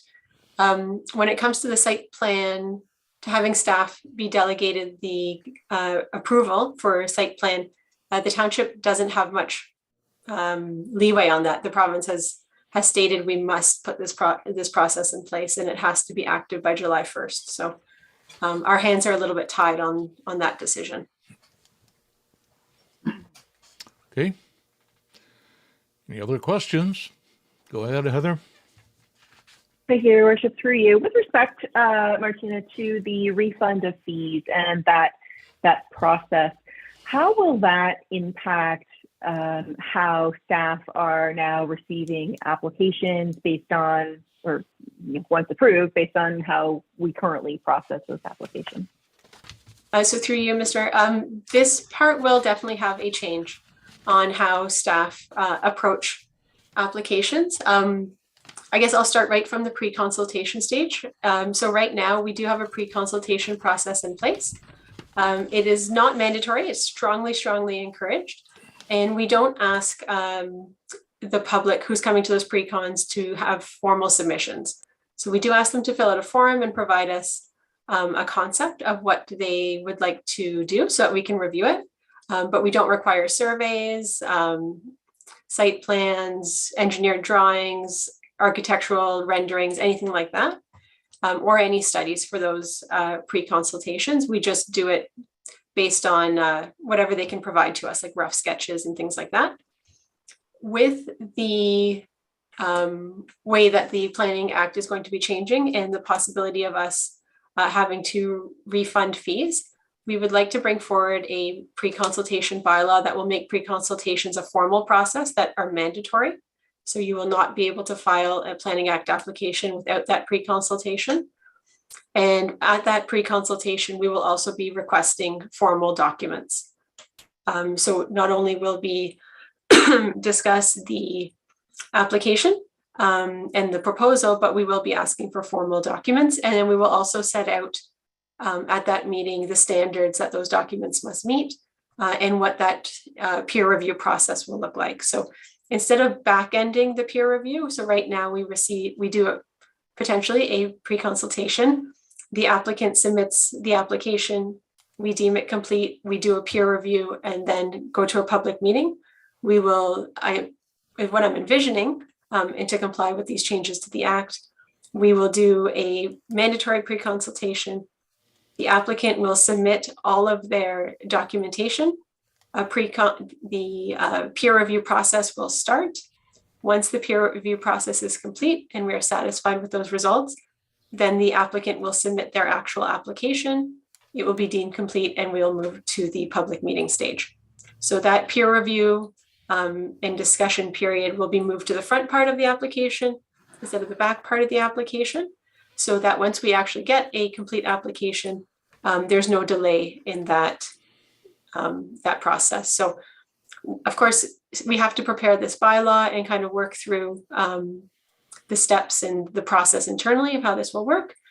But based on the comments from the province and ministry staff, this is the avenue that they want to see. They want to see that the pre-consultation taking place and peer review taking place prior to application. So. Okay, thank you, Martina. So what do you want tonight? Do you want a motion to approve? Through you, Mr. Mayor, I would like the recommendation be approved. We know that we have a planner joining us at the end of this month. I have reached out to that planner in advance of this report just to check in with them to make sure that they were okay with the recommendation I was bringing forward. And they believe that this is the right path for us as well. And of course, once they get here, we'll be working together to get everything in place.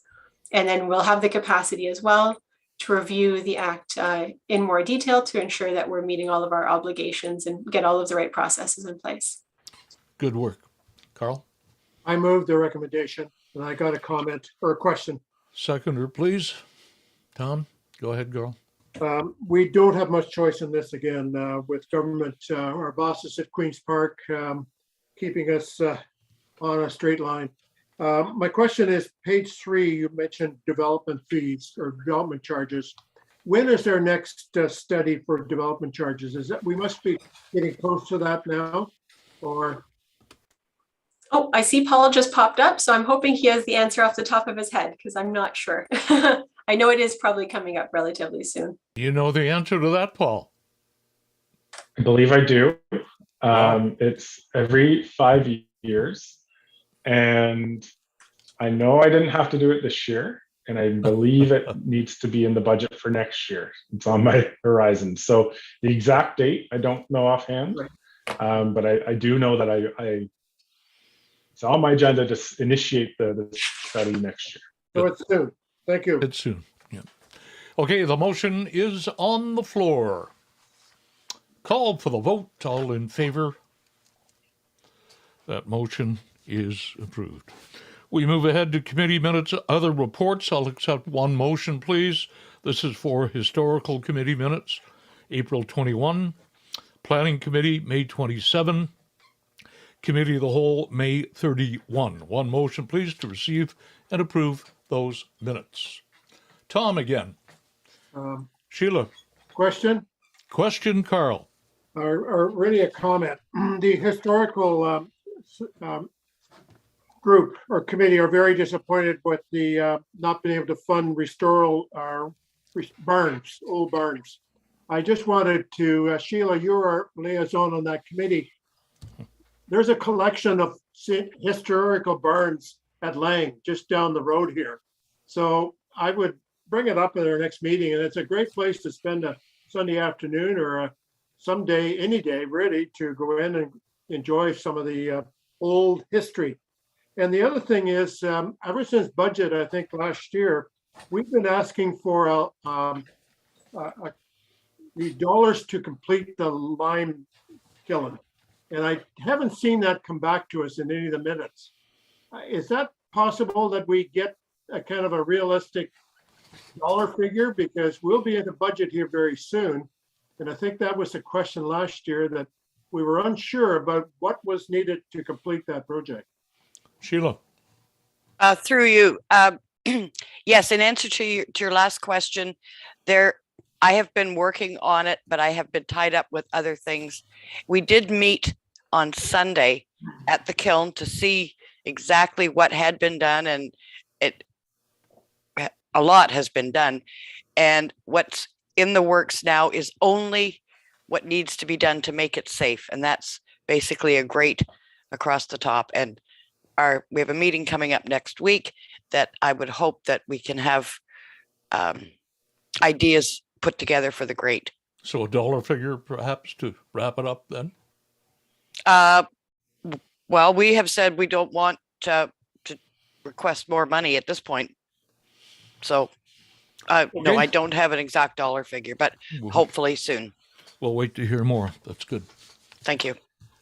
Okay, motions on the floor for receiving those 3 sets of minutes and approving. All in favor? Motion's approved. We're under action items. We have a note from the City of Waterloo regarding climate change and construction. Carl?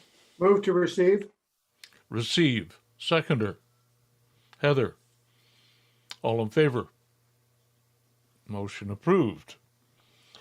Municipality of Shania, a letter about Rural and Northern Education Fund. Heather? Move to receive. Receive. Seconder. Carl, all in favor? Motion approved. I believe that was all. Yeah, that was the items. Okay, we have 3 bylaws, one of which addresses the public meeting that we dealt with earlier. So, Martina, I'll ask you to read those 3 bylaws. I think we'll probably do them one at a time, if that's all right. So, Martina, go ahead. Very good. So the first bylaw that is on the agenda this evening is bylaw 2022-25.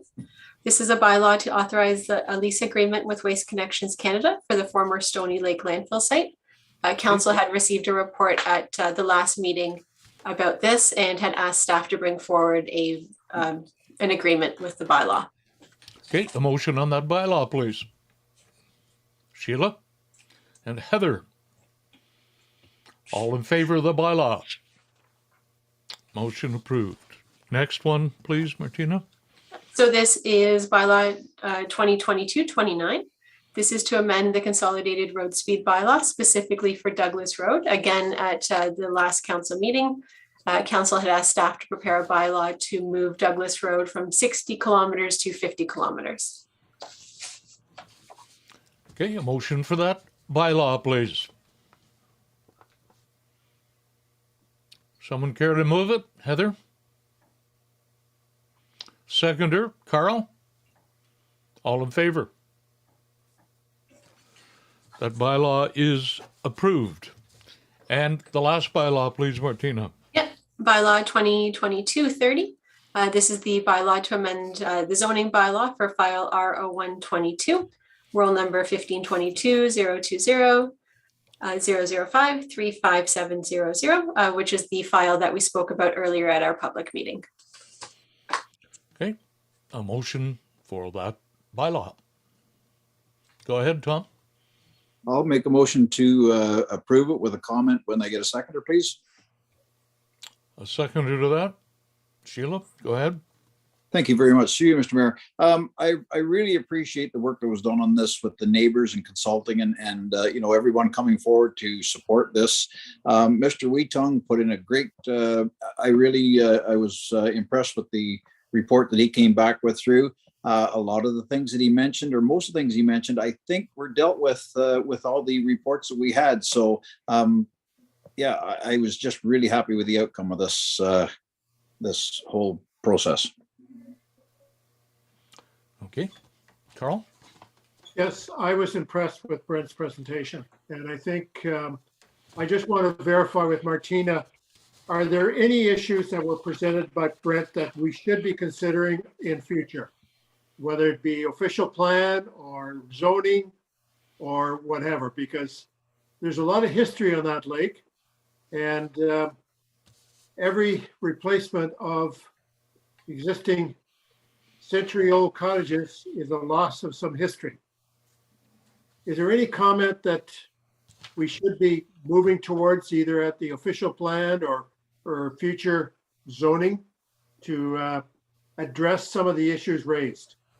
Through you, Mr. Mayor, I think to respond to Deputy Mayor Moher's comments, if council wanted to place additional regulations or do a review or a study as Brett had suggested in his report, I think that's something that we could discuss with the new planner to see what could be done, but I wouldn't want to make offhand comments without having my facts behind me.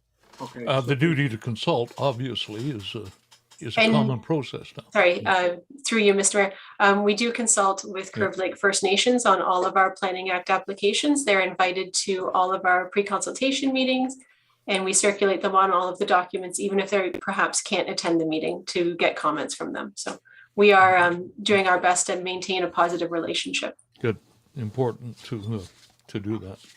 Okay, the motion's on the floor for the bylaw. All in favor? That motion is approved. We move to accounts from May 7 to May 27. Paul is here to answer any questions you might have. Are there any questions or a motion to approve the accounts? Carl? I would move to receive, and I have a couple comments. Seconder, please. Heather, go ahead, Carl. On page 343, there's on the line 1 Xerox copier lease. I believe in the hot water tanks that we have rented in the past. I think there may have been a motion on the floor a number of years ago to maybe focus towards purchasing those rather than renting them, because when we rent, we're basically paying about 30 or 40% more than we have the ability to raise in capital. And I would encourage you to maybe look at that for future at some point. And don't need an answer of that now, but perhaps we can look at it to see whether it's feasible or not. The next thing is just, I think I'm going to get one of these. It's in there. It looks like there's 3 or 4 of them. Lawn sweepers on 352 from PV Mart.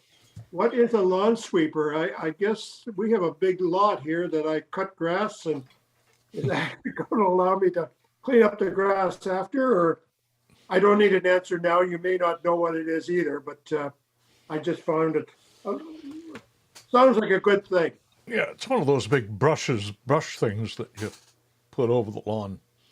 You wouldn't know about sweeping, Carl, perhaps. Okay, you put over the lawn. Well, yeah, especially in the springtime. Okay. Paul, are you an expert on sweeping? Through your worship, no, just spreadsheets. Okay, I figured that.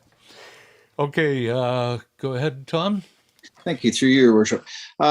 Thank you very much for this, Paul. Again, I know it was a thing back and forth, but it is beneficial. I do have a question and a comment, and I'm not sure what page this is, but there's a thing on here for the Heart and Stroke Foundation in memory. Is that from a past employee, or was that maybe from our past mayor of their Reeve, I guess, at that time of the township? And if that's the case, do we have one? Is that a regular thing for past employees that pass away? We have a policy for that, yeah. Okay, because Mr. McMillan just recently, so that's kind of why I was asking that one. And in my comment, Carl, I do have a lawn sweeper, and it just hooks on behind the garden tractor. And like the mayor says, it's just got a big sweeper on it and a basket at the back that catches the grass cuttings if they're too thick on your lawn. So it works very, very well. Right. Martina, go ahead. Martina? Through you, Mr. Mayor. I just wanted to touch base on the Xerox charge. Staff in 2020 had asked for a new photocopier. We had discussed this at budget, and then staff had actually brought forward at that budget that we had done an analysis of the cost of the new photocopier, the cost of purchase versus the cost of leasing, and the maintenance that was involved in that. And so that is why we are leasing, because when we did our analysis, it was significantly cheaper, especially with maintenance and service, to have a leased machine, at least for a 3-year term. So that's why we're leasing currently. And then to Councillor Watt's comment, we do have a policy about expressions of, I think it's expressions of grief or bereavement, and it speaks to when donations are given when someone passes away, and who those people are and who qualifies for that. So.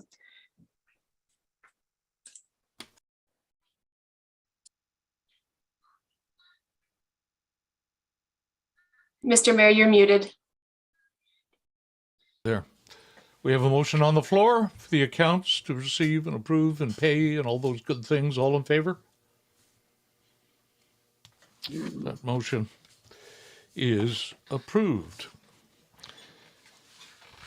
Notices of motion. Anybody have a notice of motion? Okay, seeing none. Announcements. I do have one thing to say before we go into closed session. And very briefly, that is, there's a local controversy, it appears, going on locally regarding building permits, regarding the building code, etc. And I'm sure all of you have probably been involved in some way or another. I'm going to read a quote from the Ontario Municipal Affairs and Housing. And I think you can just take it for what it is, and hopefully everyone will understand Council's position when it comes to building permits and building code. Council does not have a role under the Building Code Act or the Building Code in decision-making on building permit applications or the issuance of orders. Chief building officials and inspectors are independent of municipal council when exercising these powers and duties. The Building Code Act was amended in December of 2017 to specifically state that chief building officials and inspectors are to exercise their powers and perform their duties in an independent manner.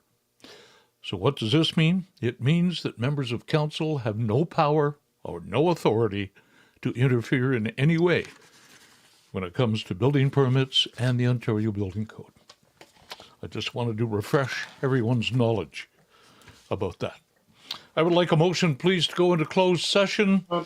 Mr. Chair. Yes, Carl. One item, please. David Smith was reelected as MPP last week.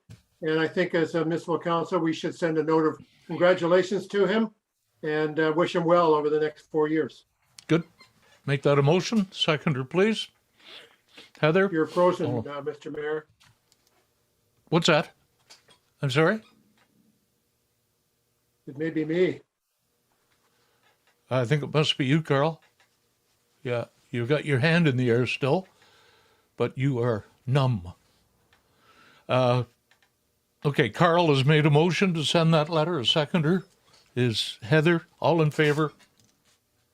Good. That motion's approved. Could I have a motion, please, to go into closed session over identifiable individuals, and advice of is subject to a solicitor-client privilege. Heather, Tom, all in favor? Motion is approved. We'll pause until Martina gives us the word that we have stopped recording.